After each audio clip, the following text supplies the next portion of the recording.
Om Swastiastu, Assalamualaikum warahmatullahi wabarakatuh. Salam nama budaya, salam sejahtera untuk kita semua. Perkenalkan, nama saya Imade Risma Marsha. Saya salah satu dosen di Universitas Indonesia, Fakultas Ekonomi Bisnis dan Pariwisata, jurusan Manajemen.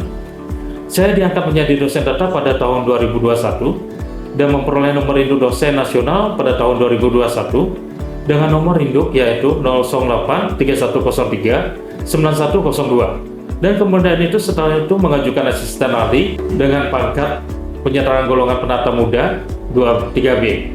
Selama menjadi dosen, saya aktif melakukan kegiatan implementasi tridharma perguruan tinggi yang menanam portofolio tersusun negara rapi di aplikasi Sister PDDD Dikti. Salah satu tridharma yang bidang pendidikan dan pengajaran akan saya jelaskan pada kesempatan yang berbahagia kali ini. Di bidang pengajaran ada pun mata kuliah yang pernah saya empuh selama menjadi dosen antara lain pengantar ekonomi makro, pengantar ekonomi mikro, pengantar bisnis, manajemen SDM, komunikasi bisnis, dan lainnya. Kesemua mata kuliah tersebut merupakan bagian dari ilmu ekonomi sehingga sesuai dan linear dengan latar belakang saya ataupun pendidikan saya. Untuk S1, saya adalah tamatan ekonomi pembangunan di Universitas Udayana, dan S2, yaitu tamatan ilmu ekonomi di Universitas Gadjah Mada. Pada kesempatan kali ini, mata kuliah pengantar ekonomi makro dengan bobot 3 SKS merupakan mata kuliah yang saya gunakan sebagai unjuk kerja pengajaran saya. Mengingat mata kuliah ini merupakan mata kuliah yang pernah saya empuh, merupakan mata kuliah dasar bagi mahasiswa-mahasiswi di Universitas Indonesia, Fakultas Ekonomi dan Bisnis, jurusan Manajemen. Deskripsi singkat mata kuliah pengantar ekonomi makro adalah mata kuliah yang didasari atas kajian dalam ilmu ekonomi yang tidak pernah lepas dari bahasan tentang perilaku manusia yang memenuhi kebutuhan hidupnya. Munculnya kasus ekonomi makro sebagai aktivitas untuk memenuhi kebutuhan manusia, organisasi, dan masyarakat secara luas. Pembahasan mengenai hal yang terkait dengan aktivitas masyarakat sekaligus menjadi tujuan dalam pembelajaran mata kuliah pengantar ekonomi makro. Adapun pembahasan antara lain sejarah ilmu ekonomi, konsep ekonomi makro, masalah ekonomi makro, pandangan ahli ekonomi klasik, pandangan ahli ekonomi Keynes, konsep pendapatan nasional, gross national product, pendapatan nasional produk, IHK deflator, konsep aliran pendapatan perekonomian tiga sektor, efek multiplier ekonomi terbuka dan efek multiplier ekonomi tertutup, dan masalah sentral sebagaimana peranannya dan bagaimana peranan bank umum secara garis besarnya. Pembelajaran pada mata kuliah pengantar ekonomi makro kali ini akan dilakukan dengan dua metode, yaitu dengan metode offline ataupun online. Dan untuk unjuk kerja kali ini, saya akan sampaikan dalam metode offline, yang dimana berlangsung pada perkuliahan di kelas dengan melakukan tatap muka dengan secara langsung terhadap mahasiswa. Teknik pembelajaran yang saya gunakan adalah delivery interaction dan assessment. Pada teknik delivery, saya menyampaikan materi perkuliahan kepada mahasiswa dengan mengkombinasikan beberapa strategi pertama, yaitu strategi menggunakan textbook, yaitu textbook wajib dan mendukung pada textbook pendukung mahasiswa. Juga saya arahkan untuk bisa mengakses textbook berbahasa Inggris dengan tujuan mengembangkan kemampuan bahasa internasional dari mahasiswa itu sendiri. Berikutnya adalah research basic education, di mana setiap minggunya saya memberikan mahasiswa tugas untuk menyelesaikan analisis terhadap kasus-kasus berbasis riset yang tentunya relevan dengan materi dan dapat diakses dari berbagai sumber baik itu jurnal maupun artikel ilmiah, dan juga membuat rangkuman mengenai kasus tersebut secara berkelompok yang dipresentasikan berbarengan dengan presentasi materi perkuliahan, sehingga setelah itu bisa didiskusikan.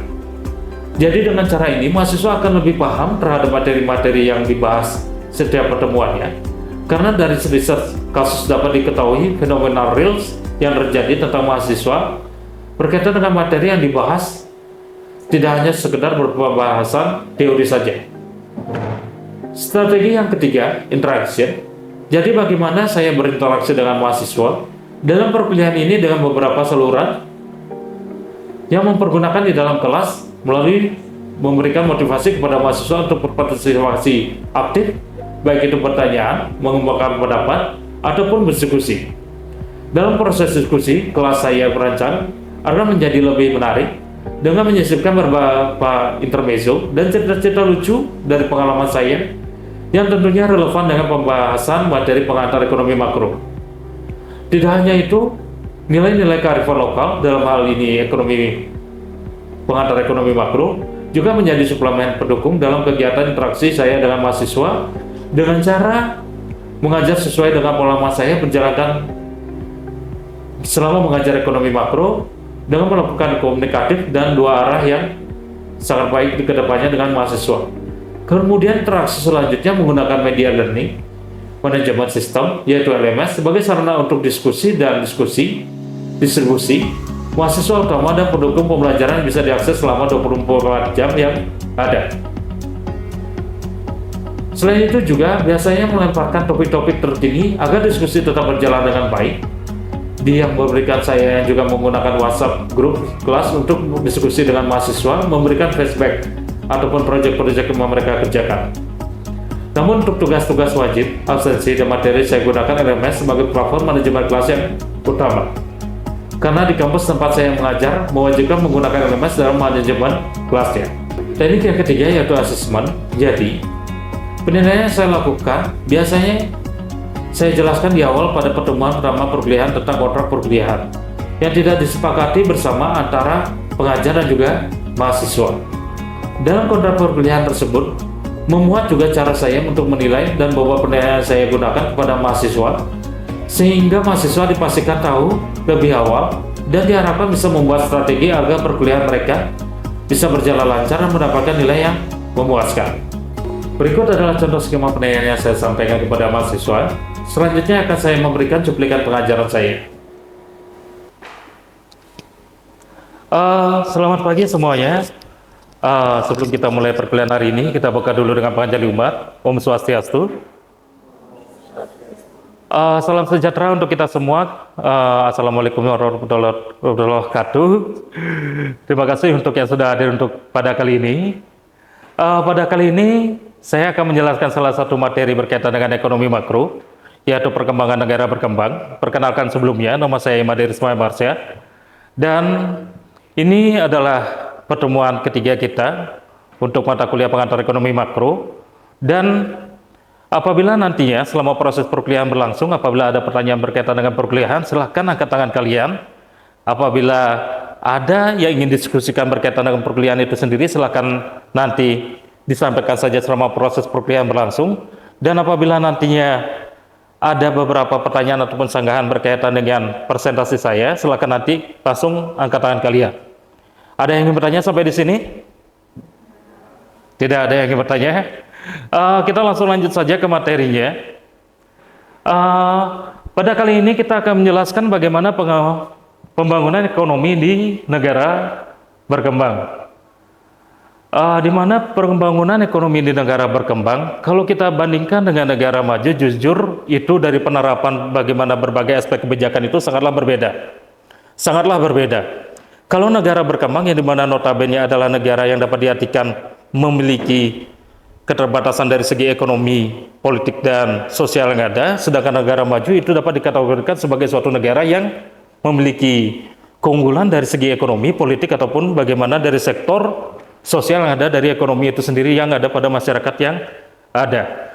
Dan sekarang pada pembangunan ekonomi di negara berkembang, jujur kalau kita lihat sebagai salah satu contoh negara berkembang itu sendiri, kita dapat lihat dari kesejahteraan masyarakatnya bagaimana, dari kebijakan masyarakatnya bagaimana, dari bagaimana ketersediaan infrastruktur ataupun bagaimana ketersediaan lapangan pekerjaan di masyarakat itu sendiri, itu bisa menjadi suatu ciri ataupun pembeda antara negara berkembang dengan negara maju yang ada.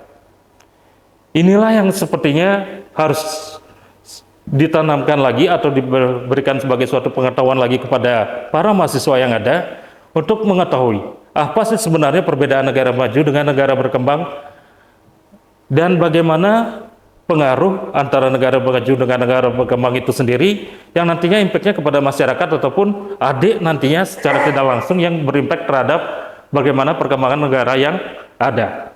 Kita langsung lanjut ke slide berikutnya. Teori pembangunan ekonomi, teori transportasi struktur ekonomi, perubahan fundamental dan ekonomi berbasis pertanian tradisional menuju ekonomi industri dan jasa modern. Proses ini melibatkan realokasi sumber daya dari sektor primer ke sektor sekunder dan tersier. Artinya bahwa ada perubahan sektor ataupun perubahan pola kehidupan masyarakat yang sebelumnya dari sektor pertanian misalnya ke sektor industri. Dari sektor yang sebelumnya kita mengandalkan yang namanya padat karya, kita berubah menjadi padat modal.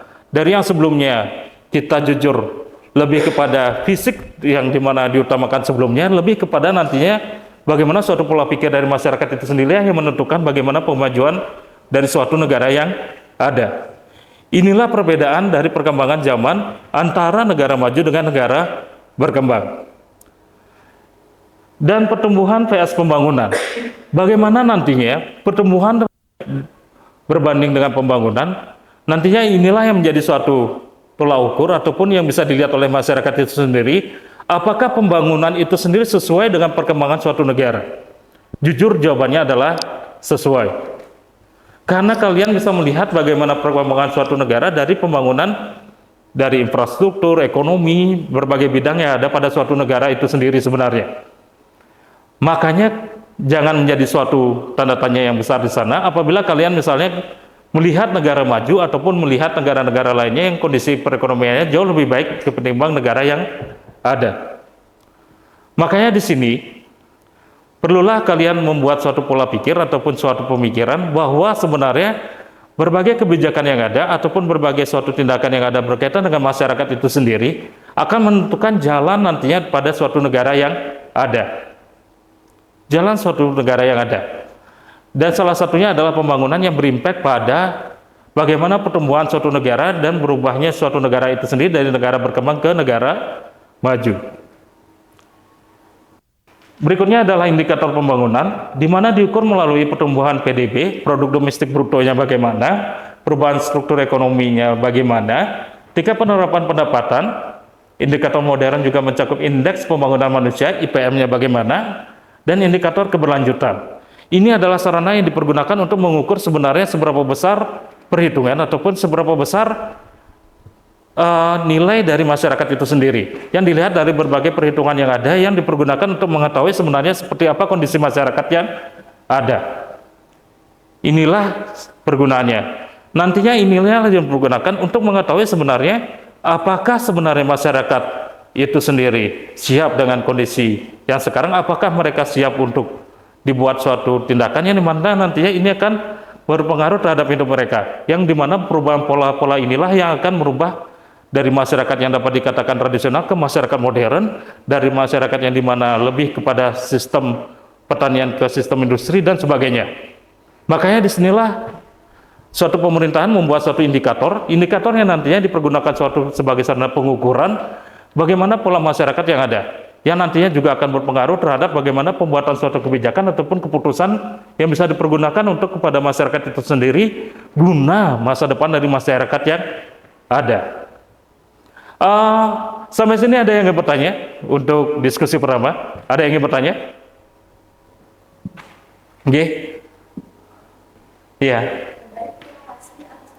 Saya ingin bertanya, menurut Bapak, apakah Indonesia itu termasuk negara berkembang atau negara maju? Kalau kita lihat dari segi perekonomian ya, jujur perekonomian Indonesia dari segi tingkat pendapatan ataupun tingkat per kapita ataupun sumber yang bisa diperoleh oleh masyarakat itu sendiri yang bisa dipergunakan sebagai sumber pendapatan, kita lihat dari segi pendapatannya, Indonesia masih dapat dikategorikan sebagai negara berkembang.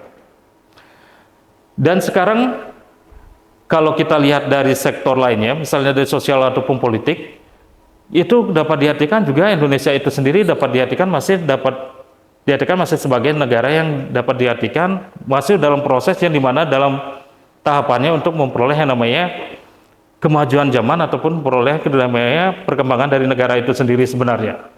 Dan sekarang apakah Indonesia ini sendiri dapat diartikan notabene dia akan selalu stuck dalam kondisi yang dapat diartikan sebagai negara berkembang atau tidak? Ini tergantung bagaimana pembuatan suatu kebijakan ataupun keputusan dari masyarakat yang ada guna langkah Indonesia nanti ke depannya. Kebijakan-kebijakan inilah yang nantinya setidaknya bisa dipergunakan sebagai suatu indikator apakah masyarakat itu sendiri dapat dikatakan negara berkembang ataupun negara maju untuk ke depannya. Mungkin kalau kita lihat secara sepintas, Indonesia dapat diartikan negara berkembang. Dan banyak negara yang mengklasifikasikan Indonesia sebagai negara berkembang. Tetapi dalam kenyataannya, untuk dari segi pembangunan itu sendiri, Indonesia tidak kalah dari negara berkembang, negara maju lainnya. Inilah yang nantinya perlu ada suatu indikator yang lebih pasti lagi ke depannya yang dipergunakan sebagai suatu sarana perhitungan guna mengetahui nantinya Indonesia ini masyarakatnya berada pada negara berkembang atau negara maju. Karena apa?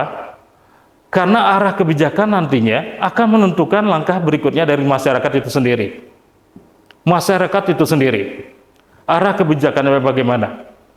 Karena notabene kalau kita lihat di Indonesia itu sendiri, rata-rata masyarakat Indonesia jujur sangat menaati peraturan yang ada dan sangat mengikuti segala peraturan yang ada. Sehingga apabila ada aturan yang pasti yang bisa membuat mereka ke arah yang lebih maju lagi ke depannya, atau ke arah yang lebih baik lagi ke depannya, itu pasti akan memberikan impact positif kepada negara itu sendiri, yang berpengaruh terhadap apakah klasifikasi negara itu sendiri yang dilihat dari segi penduduknya dapat dikategorikan sebagai negara maju atau negara berkembang.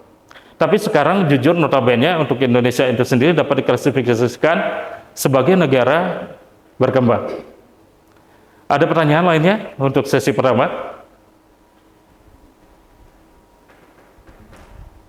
Tidak? Kalau gitu saya lanjut ke slide berikutnya. Ekonomi pembangunan di negara berkembang. Ekonomi pembangunan sebagai cadangan ilmu ekonomi memiliki fokus khusus pada transformasi negara-negara berpendapatan rendah menuju kondisi yang lebih makmur lagi ke depannya. Perbedaan dengan ekonomi konvensional yang mengasumsikan kondisi pasar sempurna, ekonomi pembangunan mengakui adanya kegagalan pasar dan institusional di negara berkembang. Artinya bahwa terkadang teori itu adalah suatu gambaran bagaimana suatu penggunaan ilmu pengetahuan dalam implementasi nyata yang ada di masyarakat itu sendiri. Kalau sekarang di teori itu sendiri beranggapan bahwa segala pasar itu sendiri tidak mengalami yang namanya suatu kegagalan, tetapi di ilmu ekonomi mengakui adanya yang namanya suatu kegagalan pasar. Inilah perbedaannya. Perbedaan bagaimana suatu penerapan ilmu ekonomi dengan kondisi perekonomian yang ada pada kondisi yang sesungguhnya ataupun secara teori yang dianggap benar oleh beberapa pihak yang ada. Inilah yang harus dipikirkan lagi ke depannya, apakah Indonesia ini sendiri mengalami yang namanya suatu kegagalan pasar atau mengalami yang namanya satu kondisi pasar yang dapat diartikan sempurna atau tidak. Inilah yang harus ditentukan lagi ke depannya, apakah bagaimana arah kondisi masyarakat itu sendiri ataupun bagaimana kondisi pasar itu sendiri yang berimpact pada berbagai sektor yang ada di Indonesia itu sendiri tidak memberikan efek negatif untuk jangka panjang ataupun periode berikutnya dari Indonesia ataupun negara Indonesia yang ada. Yang kedua adalah penciptaan lapangan kerja produktif dan berkelanjutan. Bagaimana nantinya kalian calon-calon sarjana yang ada di Fakultas Ekonomi Bisnis dan Pariwisata Universitas Indonesia, ketika kalian tamat nanti, kalian bisa memperoleh apa yang menjadi tujuan kalian. Apakah cita-cita kalian yang ingin memperoleh yang namanya pekerjaan, atau memperoleh yang namanya di dunia bisnis, membuat usaha dan sebagainya, itu bisa tercapai. Itu merupakan salah satu indikator bagaimana seseorang itu sendiri memperoleh yang namanya kepuasan diri, yang dipergunakan nantinya, apakah seseorang itu sendiri memperoleh yang namanya kesejahteraan, yang dilihat dari segi ekonomi makro secara garis besarnya. Dan sekarang yang ketiga adalah penguatan kapasitas institusional dan infrastruktur yang ada. Itu juga bisa dipergunakan sebagai suatu sarana perhitungan ekonomi makro ataupun perkembangan suatu negara, yang nantinya ini sangat terlihat antara negara maju dengan negara berkembang yang ada. Dan sekarang teori-teori modern ekonomi pembangunan memperhatikan beberapa aspek. Yang pertama adalah pertumbuhan penduduk dan transmigrasi demografi. Bagaimana suatu pemerataan pembangunan tidak hanya terfokus pada perkotaan saja di setiap negaranya. Kalau kita misalnya lihat di Bali, rata-rata penduduk di daerah misalnya Karangasem, Bangli, Negara beranggapan bahwa fokus penduduk apabila mereka ingin memperoleh yang namanya suatu kesejahteraan, mereka harus berpindah dari daerah mereka ke Denpasar, Badung, atau Gianyar atau Buleleng yang kita lihat sekarang. Makanya sekarang bagaimana suatu pemerataan pembangunan itu sendiri agar transmigrasi itu sendiri mengalami suatu penurunan dengan tetap memberdayakan atau mengunggulkan apa yang menjadi keunggulan daerah masing-masing yang ada. Misalnya kalau kita negara, sektor pertanian adalah hal yang utama. Bagaimana sekarang kebijakan ataupun suatu tindakan-tindakan yang dilakukan pemerintah yang diimplementasikan oleh masyarakat pada sektor pertanian itu sendiri sehingga memberikan impact positif pada masyarakat yang ada, yang secara langsung akan mengurangi apa? Transmigrasi antar daerah ataupun pemindahan antar penduduk yang berimpact pada pemerataan ekonomi antar daerahnya. Sampai sini ada yang bertanya? Untuk pertanyaan kedua ada yang bertanya? Ya. Terima kasih. Saya ingin bertanya sedikit, apa perbedaan ekonomi di negara berkembang dengan negara maju? Perbedaan ekonomi di negara berkembang dengan negara maju, yang paling menonjol, yang paling dirasakan oleh setiap individunya adalah kesejahteraannya. Kesejahteraan itu bukan hanya dari segi ekonomi saja, tapi juga dapat dilihat dari kepuasannya yang dibahas di ekonomi makro, bagaimana kepuasan setiap konsumen yang ada. Bagaimana yang ketiga adalah bagaimana masa depan dari individual itu sendiri yang nantinya kita berbicara saving, investasi dan sebagainya yang dibahas juga di ekonomi makro. Dan bagaimana yang paling menonjol dari perbedaan negara maju dengan negara berkembang selain pendapatannya yang berimpact pada kesejahteraan juga adalah bagaimana perkembangan suatu pendidikan yang berpengaruh terhadap pengetahuan masyarakat itu sendiri dalam pembuatan keputusan akan individu sendiri yang ada. Makanya sekarang kalau kita negara berkembang dibandingkan negara-negara maju, jujur mohon maaf sangat banyak sekali perbedaannya. Yang jujur notabene perbedaan itu sendiri adalah karena dasar utama perhitungannya atau dapat dilihat secara langsung dari segi pendapatan masyarakat itu sendiri sebenarnya. Kita lanjut lagi satu slide saja. Kita lanjut. Habis itu ada pemberian tugas untuk kalian di rumah nanti ya. Aspek pembangunan sumber daya alam, SDA-nya bagaimana? Kontribusi SDA, sumber daya alamnya bagaimana? Rata-rata kontribusi sektor berbasis SDA terhadap PDB negara berkembang termasuk pertanian, pertambangan, dan kehutanan. Kita di Indonesia, jujur, banyak sekali lebih dominan menjual bahan mentah ketimbang barang jadi ke luar negeri. Kita lebih banyak memproduksi bahan mentah ketimbang bahan jadi di Indonesia. Dan sekarang, angsur-angsur semakin lama, Indonesia mulai berpikir, bagaimana Indonesia ini sendiri merubah pola pikirnya dari yang pertamanya menjual bahan mentah menjadi menjual bahan jadi ke baik itu pihak luar ataupun di dalam negeri itu sendiri sebenarnya. Salah satunya misalnya kalau kita melihat adalah bagaimana suatu pembuatan kebijakan yang dimana berkaitan dengan hak milik akan investor itu sendiri, hak milik akan sektor pertanian ataupun pertambangan ataupun kehutanan yang ada, ataupun hak milik berkaitan dengan kepemilikan investasi di dalam negeri, terutama di Indonesia. Inilah yang dapat dilihat berkaitan dengan bagaimana suatu pembuatan keputusan yang tujuannya adalah bagaimana merubah pola Indonesia itu sendiri yang dalam sebelumnya menjual ataupun menghasilkan barang mentah, lebih merubahnya menjadi bagaimana Indonesia menjual barang jadi ke pihak luar ataupun luar negeri. Sekarang ekspor berbasis SDA. Proporsi ekspor berbasis sumber daya alam di negara-negara berkembang menunjukkan ketergantungan tinggi pada komoditas. Ketergantungan tinggi pada komoditas. Artinya bahwa kita negara Indonesia sebagai negara pengekspor jujur banyak sekali bahan mentah yang ada di dunia, kita jujur malah seperti konsumtif akan produk-produk hasil dari bahan mentah yang kita perjualbelikan ke pihak luar negeri itu sendiri sebenarnya. Dan sekarang inilah yang harus lebih dipikirkan lagi ke depannya, sekalian sebagai generasi bunda nantinya, bagaimana nantinya ketika kalian misalnya membuat yang namanya suatu usaha ataupun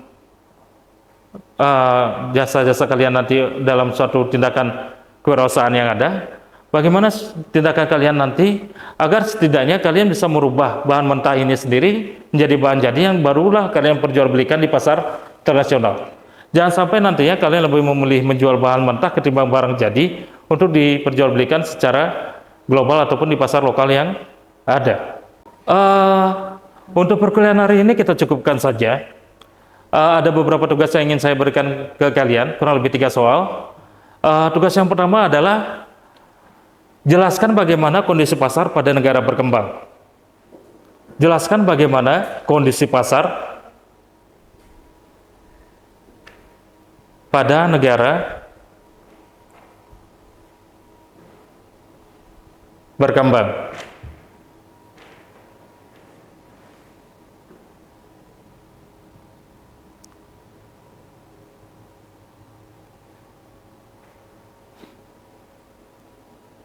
Yang kedua adalah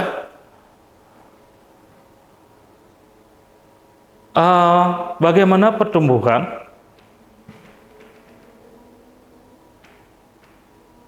ataupun perbedaan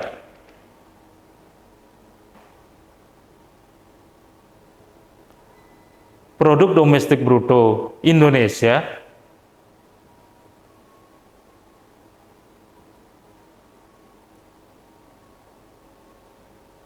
dengan negara lainnya. Pertanyaan ketiga adalah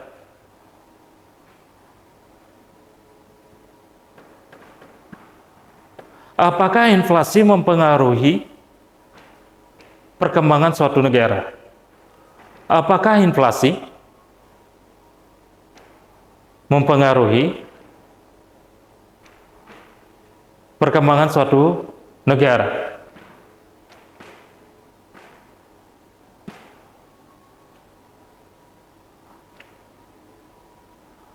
Untuk perkuliahan hari ini saya cukupkan saja.